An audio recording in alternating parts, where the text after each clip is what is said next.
Our guest today is Lance McGowan. He is an author, an educator, and also a YouTuber, educating and helping thousands of people improve their health with natural solutions.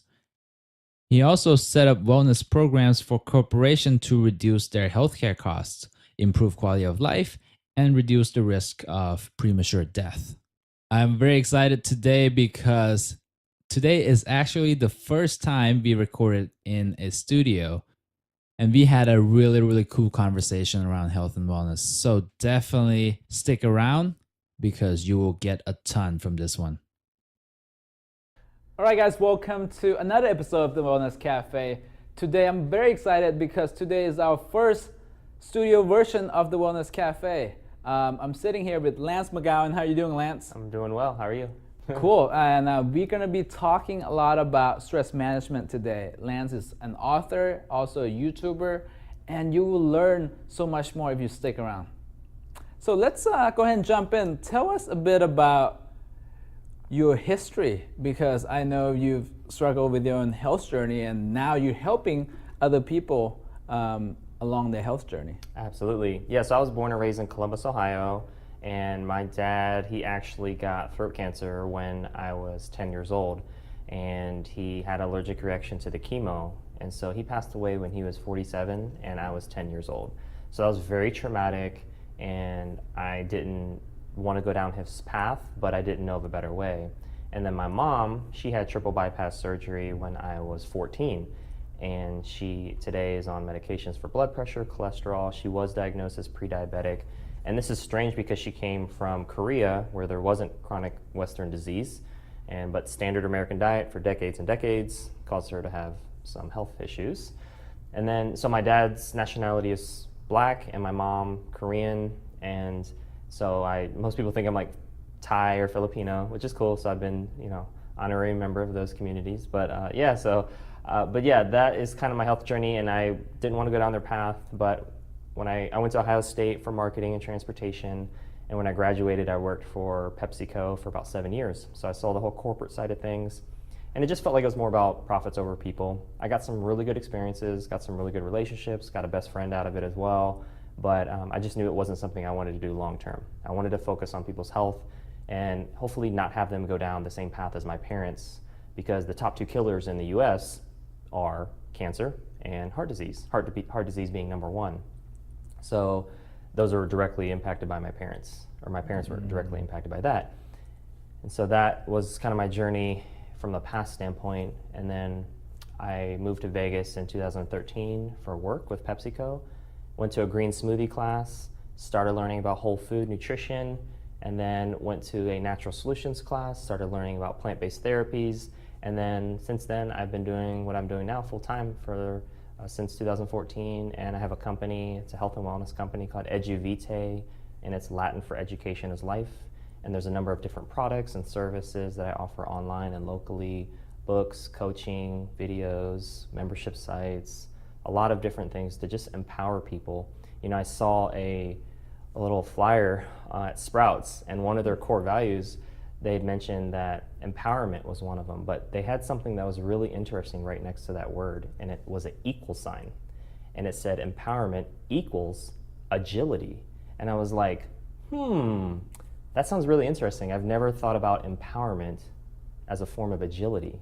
When I think about agility, it's the ability to move and adapt to your situations because you have all the tools or resources necessary to kind of conquer that situation. And so for me, my goal is to empower people so they can become agile with regards to the challenges and obstacles that they have in their life, so they can hop, jump over, go around, break through those things, and not go down the same path as my parents. And for me, my goal is just to reduce my own risk for that, for those health issues, and just empower people to help them be more agile. That's really cool. I mean, empowerment equals agility. That's the first time I've heard that too, but it definitely has a deeper meaning to that. I kind of want to take you back because you said that you went to a green smoothie class. And I think there's a difference between being interested in health and seeing as something you enjoy doing, or even maybe promoting to your immediate circle, versus you know what, I gotta do this, and I'm actually gonna make a living doing this, helping as many people as I can. Where was that pivotal moment? For me? Yeah. Yeah. I think it was, I just read a quote. I'm reading Jack Canfield's book, The Success Principles, and I'm going to paraphrase the quote that he was quoting from Ken Blanchard, but basically it said that when you're interested in something, you'll only do it if it's convenient. But if you're committed to something, you don't make excuses, you just focus on results. And for me, when I think about that quote, I think about that moment where I was in that class at the green smoothie class, and she was just talking about all of the things and how a green smoothie can help you. It can help you with losing weight, it can help you with energy, digestion, it can help you reduce your risk of disease because there's antioxidants, there's nutrients, there's vitamins, there's minerals, there's a lot of things, and it's low calorie, high nutrient density. And so for me, I was just like, all these things and the way that she presented it, I was just like, wow, this is really informative. Nobody has broken it down like this before me in such a clear and concise way that makes sense. And that was my journey actually of becoming vegan as well. So I learned about that, started doing green smoothies, and then shortly after just started learning about stuff during documentaries online, Netflix, YouTube, and then I just became vegan in probably 2014 was the time frame. So I've been vegan since then, and it's been a cool journey. It's just, you know, a lot of, and I think for me, I had to realize that there's three things that help me be successful in my plant-based journey, which is number one, getting the education. I'm very fact-based. I want the truth. I don't want to BS. And so the way that it was presented and the resources that I was given as a result, she had a book called The Green Smoothie Diet, but there was a lot of fact-based information that was given, and I needed that to really build my why and my belief system. And then number two, I had to surround myself with like-minded individuals. Jim Rohn says that you're an average of the 5 people you spend the most time with. So for me, I had to get rid of the people from my previous job that were saying, oh, you're gonna eat some cardboard and grass today? You know, like that would make fun of me because of the way I eat, and surround myself with people that were like, hey, how can I help you become a better version of yourself? And how can we rise like a lifting tide that lifts all boats to help each other make each other better and grow personally and, you know, physically, emotionally, mentally, all these areas. And I was like, yeah, that's the people I want in my life. And so I had to change my crew. And then the third thing I had to do is find replacements for things. And so that class really kind of set the stage for all of this. And when I say replacements for things, it's like if I was eating hamburgers before, how do I eat black bean burgers? If I was eating wheat, how do I go to gluten-free? Right. If I was eating, you know, if I was doing sodas, coffees, and energy drinks, how do I do green smoothies? You know, and I found replacements for everything you can think of. And so, was it easy? No. But with the first two things, education and the right people in my life, it became a lot easier to be a lifestyle, not a diet, not a fad, a lifestyle. And I think that's where most people fail too, because let's say they go online, they listen to the show, they learn, oh, this is bad, glyphosate is bad, GMO is bad, non-organic's bad, processed food's bad. Right. But then you start removing things from your list and you have a void, like, what do I fill this with? Like, oh my God, help me out, right? Because they don't know what to eat.